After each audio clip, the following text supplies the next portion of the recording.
गोलमाल है भाई, सब गोलमाल है, गोलमाल है। नमस्कार। कैसे हैं आप? हो गए कंफ्यूज? भ्रमित हो गए ना?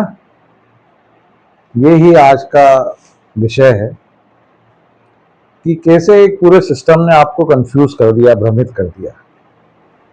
बात कर रहे हैं हम इंफॉर्मेशन वारफेयर की। पहलगाम हमले के बाद से लेकर ऑपरेशन सिंदूर और उसके बाद से आज तक एक अलग प्रकार के हथियार से लड़ाई लड़ी गई। बैटलफील्ड था भारत और पाकिस्तान, लेकिन इस हथियार का उपयोग किया गया पूरे विश्व के द्वारा, और वो था इंफॉर्मेशन वारफेयर। और इस हथियार का उपयोग कहीं ना कहीं भारत की जीत को छुपाने और पाकिस्तान को बड़ा तो नहीं लेकिन भारत के बराबर बनाने का था। आखिर हुआ क्या? ये इंफॉर्मेशन वारफेयर क्या है? यह एक एकेडमिक विषय है और न केवल आधुनिक काल में बल्कि पुरातन काल में युद्ध कला में एक हथियार के रूप में इंफॉर्मेशन वारफेयर का उपयोग बड़ी स्मार्टली किया गया है। लेकिन हम सिर्फ चर्चा करेंगे आधुनिक काल में किस प्रकार इंफॉर्मेशन वारफेयर का उपयोग हो रहा है, और आधुनिक काल में इसकी शुरुआत का एक प्रमुख तत्व कहाँ है, कहाँ से उपजा है। इसके पीछे एक छोटी सी कहानी या फिर एक घटना को जोड़ सकता हूं मैं, चूंकि हमारा जो YouTube चैनल है वह एकेडमिक पर्पस के लिए है।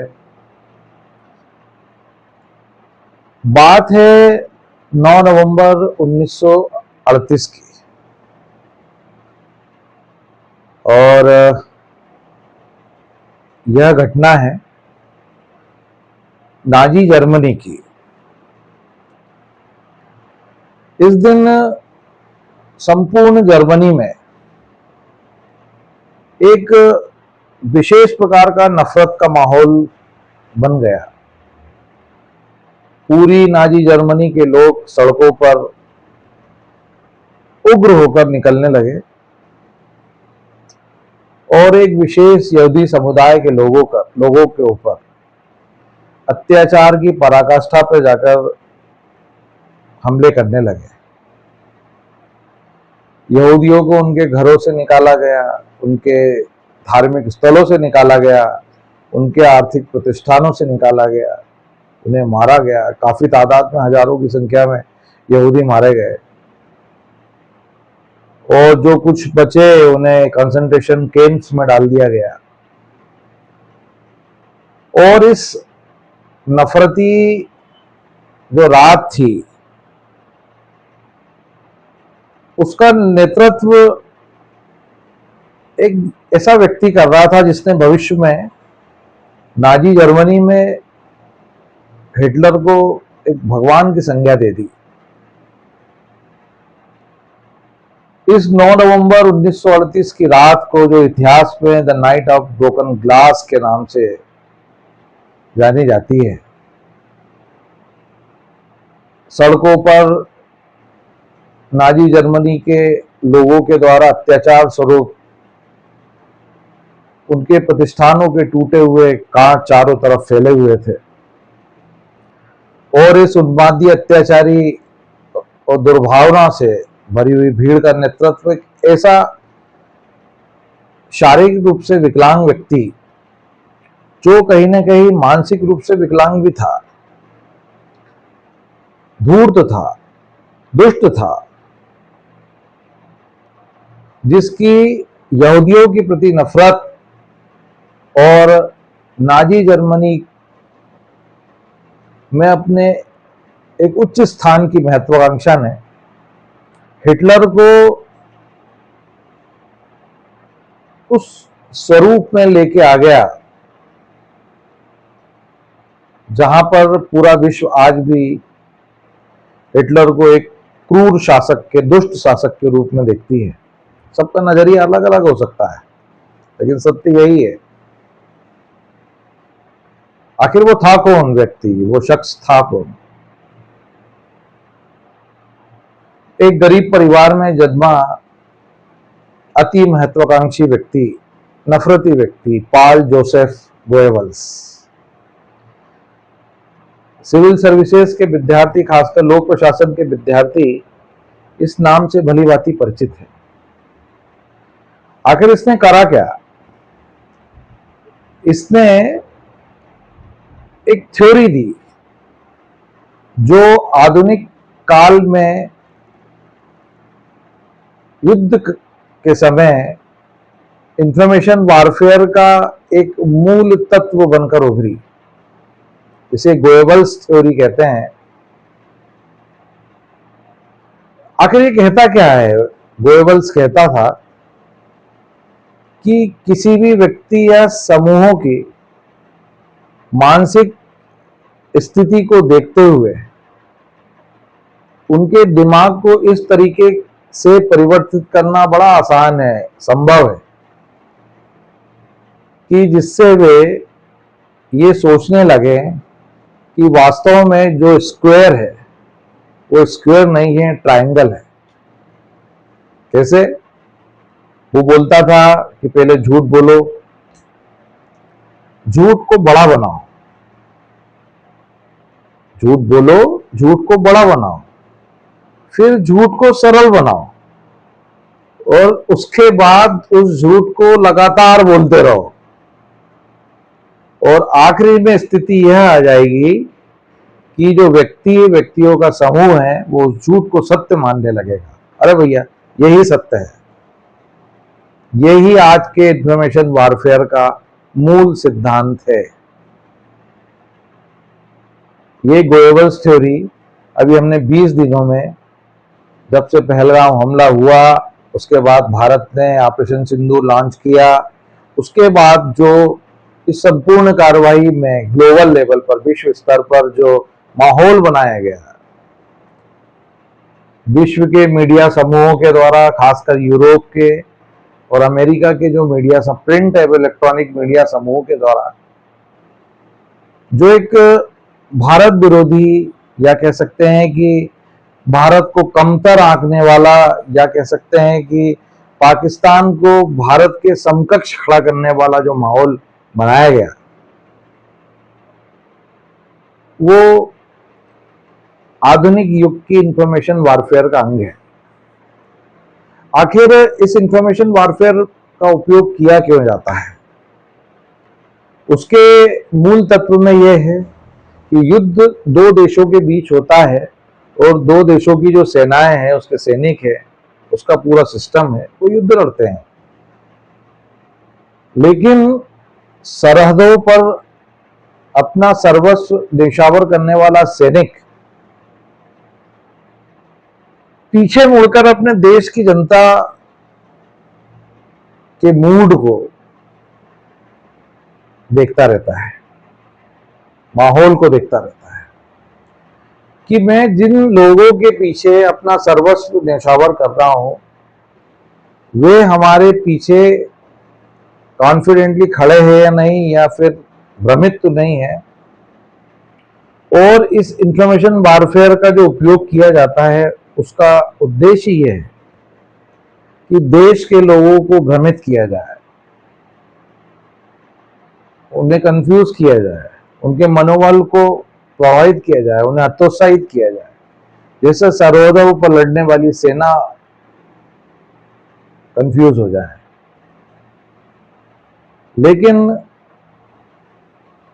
कभी कभी उल्टा हो जाता है। कुछ देश उस स्थिति में रहते हैं कि इस प्रकार के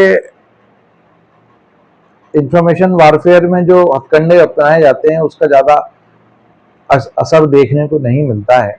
लेकिन पिछले 10 दिनों में जो हमने यूरोप और अमेरिका के न्यूज़पेपर, इलेक्ट्रॉनिक प्रिंट मीडिया को अध्ययन किया, हमने यह जाना कि कहीं ना कहीं इनका उद्देश्य है भारत की प्रगति हो रही है जो उससे उसको प्रभावित करने के लिए भारत को कमतर बताना और खासकर पश्चिम का मीडिया, यूरोपीय देशों का मीडिया जो आज भी अपनी औपनिवेशिक प्रभुसत्ता के मद में इतना चूर है, जबकि यूरोप के एक दो देशों को अगर छोड़ दिया जाए तो उनकी स्थिति उतनी अच्छी नहीं है कंपेयर टू भारत, लेकिन अपने औपनिवेशिक, ऐतिहासिक औपनिवेशिक प्रभुसत्ता का जो इनका मद है उसमें आज भी इतने चूर हैं। वे आज भी अपनी सर्वोच्चता के नशे में पागल हैं कि हम ही सर्वश्रेष्ठ है, हमने हजारों वर्ष इन देशों पर शासन किया है। लेकिन सत्य और कुछ है। पिछले कई वर्षों से ब्रिटेन जैसा देश भारत से फ्री ट्रेड डील करने के लिए मरा जा रहा है, जो कि अब हुई है। लेकिन उनका जो भ्रम आज भी बना हुआ है वो कहीं ना कहीं इस इंफॉर्मेशन वारफेयर में बड़ी उग्रता से भारत के विरुद्ध में सक्रिय रहा। कुछ न्यूज़पेपर्स हैं अमेरिका के, उनको तो इस्लामाबाद टाइम्स कहते हैं, यानी उनको पढ़ो तो ऐसा लगता है कि हम इस्लामाबाद, कराची, लाहौर, रावलपिंडी में बैठ के न्यूज़पेपर पढ़ रहे हैं। लेकिन वे कहलाते हैं वर्ल्ड के टॉप न्यूज़पेपर्स, जिनको हमारे बुद्धिजीवी पढ़ पढ़ के और लोगों को उदाहरण देते हैं। तो कहीं ना कहीं इन यूरोपीय और अमेरिकन मीडिया ने अपनी वो खींच और एक ऐसा माहौल बनाने की कोशिश करी जो एक्सपोज हो गई। वास्तविकता में पहले एक्सपोज नहीं होती थी, लेकिन बारंबार इस प्रकार की न्यूज का प्रसारण, जबकि वास्तविक स्थिति यह है कि भारतीय आर्म फोर्सेस ने पाकिस्तान के मिलिट्री इंस्टॉलेशन को जबरदस्त नुकसान पहुंचाया है, जिसका उदाहरण हमने फैक्ट्स के साथ, हमारे जब डीजीएमओस, तीनों सेनाओं के डीजीएमओस ने प्रेस ब्रीफिंग करी थी, हम लोगों ने बड़ी फैक्ट्स के साथ पूरी दुनिया को बताया कि देखो हमारी मिलिट्री ने इतनी चोट पहुंचाई है पाकिस्तान को।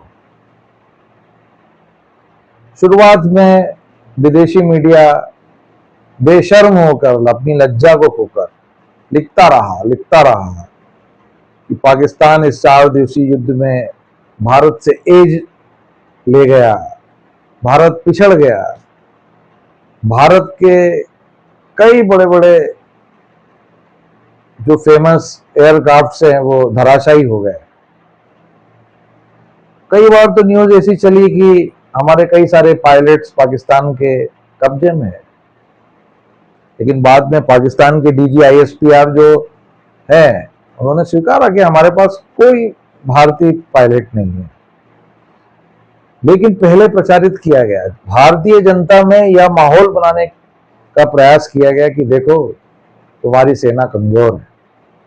लेकिन अब पिछले 1-2 दिन में बेचारे ये औपनिवेशिक प्रभुसत्ता और मद में चूर गोरे मीडिया समूह थोड़े थोड़े ट्रैक पे आने लगे हैं और सत्य बताने लगे हैं कि भारत ने नुकसान पहुंचाया है, तगड़ा नुकसान पहुंचाया है। तो मेरा आज के वीडियो बनाने का उद्देश्य ही यह था कि जर्मनी के उस धूर्त जनरल की जो थ्योरी है, जिसे गोएबल्स थ्योरी कहते हैं, सिविल सर्विसेज के एग्जाम में इस थ्योरी का कई बार प्रश्न के रूप में पूछा गया है और लोक प्रशासन का एक महत्वपूर्ण विषय है। तो इस इंफॉर्मेशन वारफेयर की जानकारी से आपसे शेयर करने का मेरा उद्देश्य ये था कि पिछले कुछ दिनों में जो माहौल बनाया गया है वह आज की 5th जनरेशन वारफेयर का मात्र एक अंग है। सत्यता से परे उन तथ्यों को बार बार, झूठे तथ्यों को बार बार पेश करना और देश में जनता में, जो कि भारतीय जनता अपनी सेनाओं के पीछे आज से नहीं, आजादी के बाद से ही और उससे पूर्व में भी अपने राजा रजवाड़ों के समय ही बड़ी समर्पित रही है, भावुक रही है, उन्मादी नहीं रही है, भावुक रही है। इसीलिए भारत की जनता पर इस प्रकार की चोट करने का प्रयास किया गया है। लेकिन हमारे देश की जनता सतर्क है, बुद्धिजीवी है। इस प्रकार के जो हथकंडे विदेशी मीडिया ने अपनाए हैं उसको एक्सपोज कर दिया है। लेकिन थोड़ी सी गलती हमारे इंडियन मीडिया की भी है कि उन्होंने खबरें दिखाई है, बहुत अच्छी तरीके से दिखाई, भारत का पक्ष रखा, लेकिन इन न्यूज समूहों को एक्सपोज नहीं किया। अब तो स्थिति ये आ गई है कि पाकिस्तान के कुछ बड़े पत्रकार ही पाकिस्तान की न्यूज को फैक्ट चेक करने लगे हैं। इसलिए मेरा आपसे निवेदन है कि इस प्रकार की भ्रांतियों में, इस प्रकार की गलत खबरों में अपना मूड और अपना दिमाग भ्रमित न करें। भारत की आर्म फोर्सेस के पीछे मजबूती से खड़े रहें। हम पिछले युद्ध जीते थे, अभी भी जीते हैं। ऑपरेशन सिंदूर अभी खत्म नहीं हुआ है, जारी है। जल्द ही भारत उस अपने ऑब्जेक्ट को प्राप्त करने की कोशिश करेगा और निश्चित तौर पे प्राप्त कर लेगा जो वास्तव में उसने बना के रखा है। जल्दी हम एक मूल समस्या, जो ये आतंकवाद और कह सकते हैं इसको दक्षिण एशिया में जो इस तरीके की स्थितियां उत्पन्न हो रही है, उसके पीछे का जो मूल तत्व है न्यू वर्ल्ड ऑर्डर, उस पर हमारा अगला वीडियो रहेगा। और हमारा एक प्रयास है, हम हमेशा सीखने का प्रयास करते हैं। आप हमें मार्गदर्शन कीजिए। हमारा यूपीएससी का और एमपीपीएससी के बैचेस जल्द ही शुरू हो रहे हैं, स्टार्ट हो रहे हैं। आप संपर्क कीजिए। हमारा उद्देश्य ये है कि अधिक से अधिक सिविल सर्विसेज पे हमारे बच्चों का चयन हो और हमारी चैनल को आप सब्सक्राइब कीजिए। हम जियो पॉलिटिक्स के विषयों को बड़ी गहनता से, सूक्ष्मता से अध्ययन कर और इन विषयों को आपके समक्ष लाने का प्रयास करेंगे। और यूपीएससी और एमपीपीएससी के लिए बच्चे हमारी कोचिंग में रजिस्टर्ड हो सकते हैं। जल्दी क्लासेस स्टार्ट होने वाली है। धन्यवाद।